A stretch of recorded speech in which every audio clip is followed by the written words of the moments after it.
Imagine this. You know exactly what you want to say. You know the vocabulary.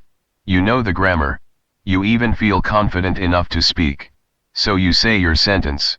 And the other person looks confused. Sorry, what did you say? You repeat it. They still don't understand. You say it again. A little louder this time. And finally, they understand.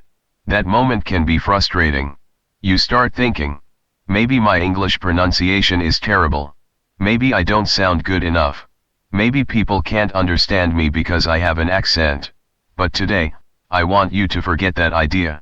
Because having an accent is not the problem. Almost everyone has an accent. Americans have accents. British people have accents. Australians have accents. People from India, Canada, South Africa, Ireland, and Singapore have accents. An accent simply tells people something about where you learned your language. You don't need to erase your accent. You need to make your English clear. And those are two completely different goals. Your goal isn't to sound like you were born in New York or Los Angeles. Your goal is to make people understand you easily. That's what we're going to work on today. Because sometimes, one small pronunciation change can completely change the way your English sounds. Let's start with something very simple. Imagine you say, ship. Now say, sheep. They sound similar, but they're not the same word. Ship, sheep. One small vowel difference, and the meaning changes completely. Now imagine you're speaking quickly. If your sounds aren't clear, the listener has to guess what you're saying. That's why pronunciation matters. Not because you need a perfect accent, but because pronunciation is part of communication. Now let's talk about one of the biggest pronunciation mistakes English learners make. They pronounce every word exactly the way it's written. English doesn't always work like that. Take the word comfortable. Many learners pronounce every part carefully, comfortably, but in everyday American English, you'll often hear something closer to comfortable. The word becomes smoother. The same thing happens with many everyday words. Probably, interesting, different, family. Native speakers don't always pronounce every syllable with equal strength. Some sounds become weaker. Some disappear. Some words connect together. And that creates natural English. Now imagine someone says, "What do you want to do?" A learner might pronounce every word separately. What do you want to do? But natural speech often connects these sounds. What do you want to do? You don't have to copy every informal pronunciation, but you need to recognize it, because this is one reason learners can read English perfectly, but struggle to understand spoken English. The English they learned from a page doesn't always sound like the English they hear in conversation. Now let's try another example. I want to go. Say it slowly. I want to go. Now imagine someone saying it naturally. I wanna go. Wanna is common in casual speech. Again, you don't need to use it all the time, but you should recognize it, because if someone says, I wanna get some coffee, you don't want to think, what is wanna? You want your brain to immediately understand, I want to get some coffee. That's real listening fluency. And pronunciation practice can help you build it. Now let's talk about another important skill. Word stress. English is not spoken with equal stress on every word. Some words are stronger. Some words are weaker. Listen to this. I didn't say he stole the money. Depending on which word you emphasize, the meaning can change. I didn't say he stole the money. Maybe someone else said it. I didn't say he stole the money. I'm strongly denying it. I didn't say he stole the money. Maybe someone else stole it. I didn't say he stole the money. Maybe he borrowed it. I didn't say he stole the money. Maybe he stole something else. I didn't say he stole the money. Maybe he stole something different. Same sentence. Different emphasis. That's why sounding natural isn't only about individual sounds. It's about rhythm, stress, pauses, emotion, and intention. Now here's an exercise you can practice every day. Choose one sentence. For example, I really want to improve my English. Say it normally. Now emphasize different words. I really want to improve my English. I really want to improve my English. I really want to improve my English. I really want to improve my English. Notice how the feeling changes. You're training your mouth, but you're also training your ear. Now let's talk about something extremely important. Don't try to pronounce every word perfectly. That might sound strange, but it's true. Imagine you're speaking to a friend. You don't need to pronounce every word like you're reading a dictionary. Instead, focus on the important words. For example, I went to the store because I needed some milk. The important information might be went, store, needed, milk. Those words carry the meaning. The smaller words often become softer. This is one reason native English can sound fast. It's not necessarily because native speakers are talking incredibly quickly. It's because they're compressing the less important parts of the sentence. Once you understand this, fast English becomes much easier to hear. Now let's talk about one of the most common sounds English learners struggle with. The TH sound. Think about. Think. 3. Thank. Now. This. That. These. There. Many learners replace the sound with T, D, S, or Z. For example, think becomes tink. This becomes dis. People can often understand you, but the pronunciation sounds different. So how do you make the sound?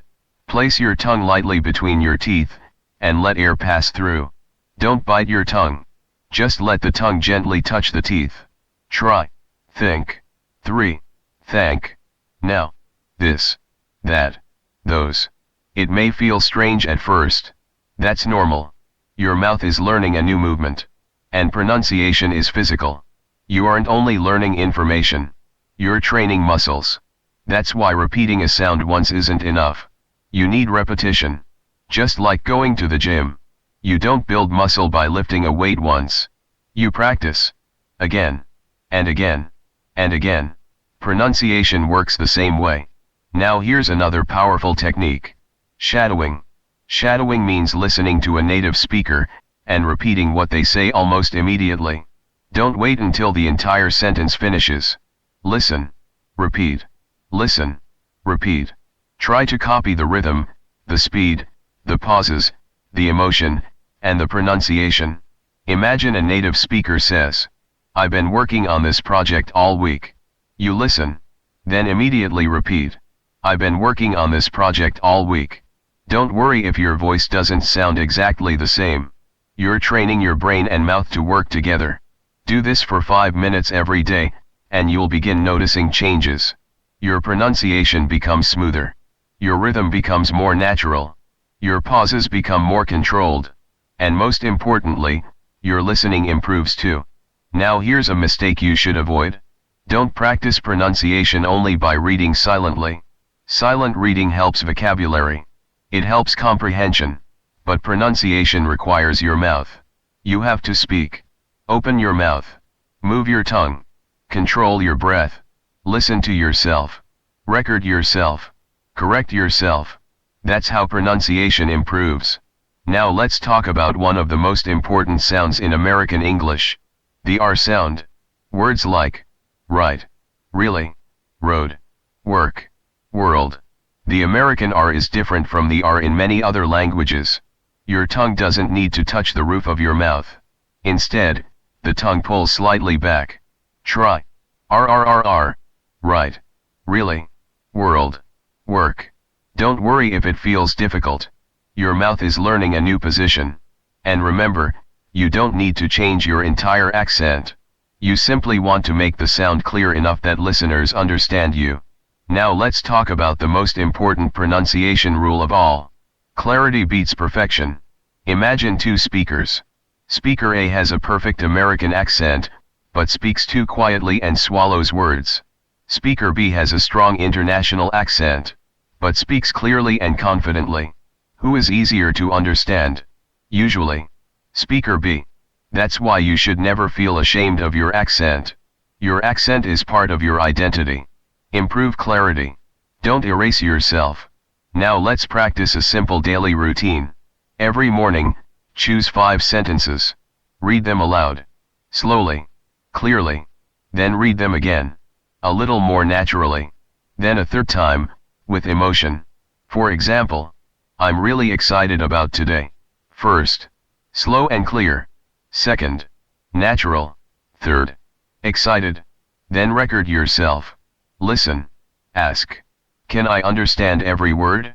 Am I speaking too quickly? Am I stressing the important words? Are my endings clear? Do my sentences sound connected? You don't need a teacher sitting next to you. Your own recording can teach you a lot. Now let's imagine you're having a conversation. Someone asks, "How was your weekend?" Instead of trying to pronounce every word perfectly, focus on delivering the message naturally. It was great. I went hiking with some friends. Don't rush. Don't mumble. Don't shout. Relax. Open your mouth. Breathe. Speak clearly. And let the sentence flow. That's what confident pronunciation sounds like. Now here's a challenge. For the next 7 days, choose one short English video every day. It can be a YouTube video, a movie scene, a podcast, an interview, a news clip. Choose just 30 seconds. Listen once. Listen again. Then repeat. Then record yourself. Then compare. Not to judge yourself, but to notice differences. Maybe the native speaker connects 2 words. Maybe they stress a different word. Maybe they pause somewhere unexpected. Copy those details. You're training your ear to hear English, and your mouth to reproduce it. After a few weeks, you'll notice something. You won't be consciously thinking about every pronunciation rule anymore. Your mouth will start remembering. That's the goal. Automatic pronunciation. Just like when you learn to say common words in your first language. You don't think about how to pronounce them. You simply say them. English can become the same. And remember, you don't need to sound exactly like a native speaker. You need to sound clear, confident, and natural. Your accent doesn't make your English bad. Your mistakes don't make you unintelligent. Your pronunciation doesn't need to be perfect. What matters is that your message reaches the other person. Because English is a tool. A tool for communication. A tool for friendships. A tool for travel. A tool for education. A tool for careers. A tool for opportunities. So don't spend your English learning journey trying to become someone else. Become a clearer version of yourself, in English. Start with one sound, one word, one sentence, one conversation. Practice every day. And slowly, the English that once felt difficult, will begin to feel natural. One day, you'll speak to someone in English. They'll understand you immediately. No repetition. No confusion. No nervous explanation. They'll simply respond. Yeah, absolutely. And you'll realize. Your pronunciation has changed. Not because you became perfect. But because you practiced consistently. So remember this. You don't need a perfect accent to speak great English. You need clear pronunciation, natural rhythm, and the confidence to use your voice. Keep listening. Keep repeating. Keep speaking. And most importantly, don't be afraid of your accent. Your goal isn't to sound like somebody else. Your goal is to make your English easy to understand. I'll see you in the next lesson. Until then, listen carefully, speak clearly, practice consistently, and let your voice be heard.